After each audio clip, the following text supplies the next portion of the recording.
বৈষ্ণব সেবায় মাছ হয়, এইটা বলছে কোন বৈষ্ণবে? শ্রাদ্ধে মৎস্য পরিবর্জন, কাঁচকলা দ্বারা শ্রাদ্ধ করা হয়।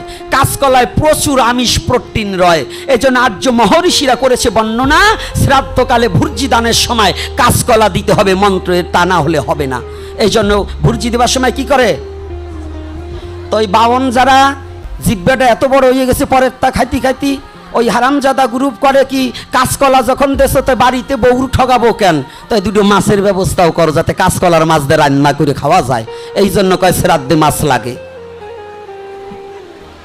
কথাটা বোঝেন নাই? এমনি আসলে মাছ লাগে না, কিন্তু ওই যে বউ বাঁচাবার জন্য মাছ লাগে।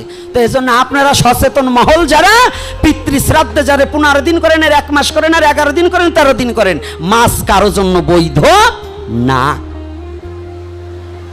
একেবারে পরিষ্কার। না হলে 1 মাস যদি মাছ লাগবে, তাই 1 মাস আপনি যারা 1 মাস করেন, 1 মাস মাছ খান না কেন?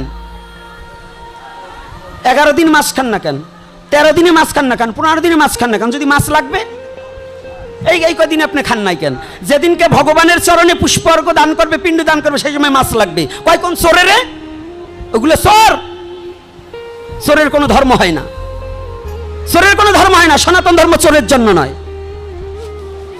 চোরের জন্য কোনো সনাতন ধর্ম নয়। কোনো ব্রাহ্মণকে আমি নিন্দা করব না, প্রকৃত ব্রাহ্মণ তাকে আমি আবারও প্রণাম জানাই, কিন্তু যেগুলো বাউন এগুলো আমার শত্রু।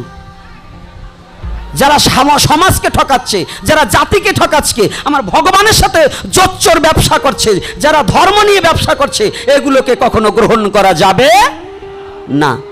কিন্তু সাবধান, কোনো ব্রাহ্মণের সাথে যেন কোনো বেয়াদ্দপি না করা হয়, তাহলে কিন্তু বংশ নিপাত হয়ে যাবে।